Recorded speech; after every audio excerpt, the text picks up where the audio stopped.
But let's get to Bob Katter, of course, the independent member for Kennedy, on his way to Canberra, where Parliament sits again next week, and he's in Brizzy tonight. Bob, good evening. Nice to talk to you, mate. And I think we've spoken post-election, but if not, congratulations on going round again. Thank you, Paul. All right, let's talk about, how do you feel about the idea of a drought cabinet? The idea of everyone from all sides, but basically Team Red and Team Blue, being able to sit in a room and they're the ones who set drought policy. I think when you've got a national crisis on your hands, that you don't play politics, you try and pull together. So I most certainly agreed with Anthony on the drought. And we had a debt summit called by Wayne Swan, and we got out of that what they call the financial assistance grants, family financial assistance grants. That came out of my area, Mareeba, the Rural Action Council, and the president of our political party, the KOP, Roel Walton.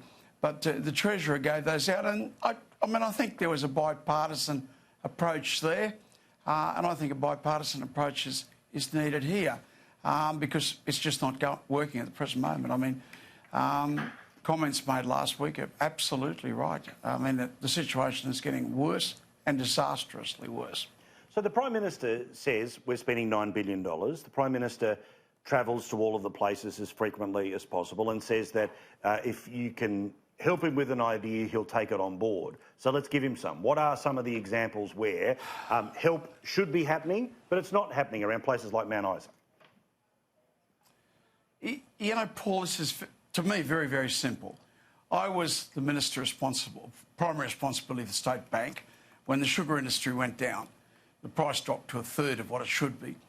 And we were the cheapest producers in the world then. We're not now, but we were then. And we had a good look at it. And we just did what every other government in Australian history has done.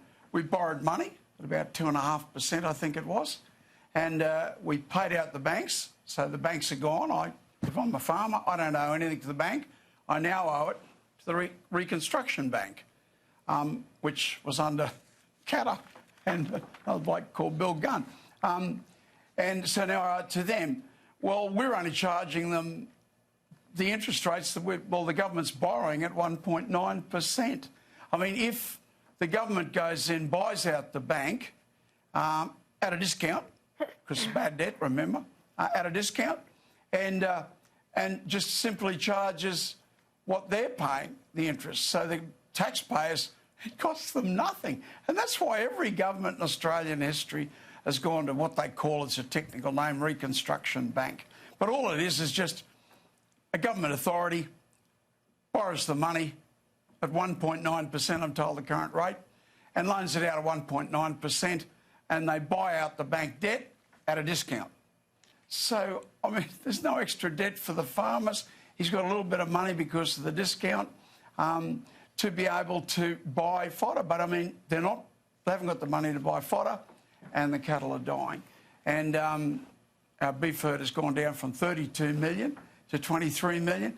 And it is the third, arguably the third biggest export earner that this country has. Obviously, coal and iron ore are a world of their own. The gas is foreign owned, so it's no use to us at all. And the next one down is often as not beef. So, I mean, but you're watching a beef herd vanish. You're watching the industry vanish. Now, 4 members representing this area, Paul, the 4 federal members representing this area said, oh, there's not really a problem. Most of these people have been there before and they should get out and get a job. Well, I mean, that's a terrible thing to say. A terrible thing to say when our suicide rates are what they are in country areas of Australia. And I don't know where they're coming from making those remarks, but they're not healthy. Prime Minister went out, I pleaded with him and convinced him, and God bless him, that I was able to go out to Julia Creek, where his family comes from, actually, and to go out to Julia Creek. He went out there, and his response was exceptional. I mean, we really have no cause for complaint. But I make the point that if you say cattle are not dying from drought, we lost about 500,000 head, most certainly over 400,000 head. And they were drought dying before the hypothermia hit. So were they drought dying cattle, or were they flood dying cattle? Well, there'd be a lot that'd argue they were drought dying cattle, not flood dying cattle. But the Prime Minister was exceptional. And look, you know, I mean, let's pull together. Let's forget about politics here. Yeah, because, Bob, that's my sense at the moment, is that we're at this critical moment where there's a lot of media coverage, there's a lot of goodwill, and there's a lot of opportunity to make some big calls here. Do you feel that this week is any different than last week or the month before about the ability of all those people, when they get together in Canberra this week, to be able to do some impossible things? I asked the Minister for Drought, you know, what he's doing. I mean, his only comments at the Drought Summit were, one, the free market is not necessarily benevolent. Two, you've got to accept climate change and learn to live with it. And three, we're not going to carry you forever. Now, that was his contribution. Well, when I asked him the question, giving him the opportunity, he's the Minister for Drought. His answer was that it's a state government function, the fodder. I mean, state governments, I mean, the New South Wales, Queensland government spent most of their term in office trying to figure out how we could let more people kill babies before they were born. I mean, let the state government handle it. Who in Australia would agree with that? He said $1 million for councils. Well, that doesn't help a cattleman to buy fodder, $1 million for the councils, and tools to prepare for the future. Well, there isn't any future. I mean, if the thing keeps going the way it's going, there isn't any future. And tax deductions, well, these people have no difficulties with tax. They don't have tax problems at the present moment. So, look, we know they're selling breeders. We know that our normal death rate, which might be 1 or 2%, has kicked up to 3 or 4%. We know we're losing the cattle. And the government has taken no action to go to what is a simple solution. Robbie Katter called all those drought meetings throughout Western Queensland. It was a state government set-up committee, and he was chairman of it. Every one of them proposed what was effectively a reconstruction board approach.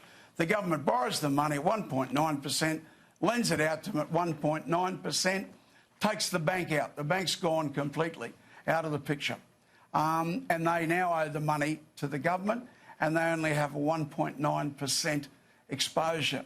So, Paul, that's the... I mean, I could name 100 other things, but that's the basic proposition. The long-term proposition, Scott Morrison is dealing with that, which is water, which is Hewenden, irrigation, and a series of irrigation schemes similar to that. That's your long-term solution. But your short-term, I mean, as Nate's looking at long-term solutions, the cattle won't be there. No, good point. Keep up the fight, mate. We'll keep talking. Good on you, Bob.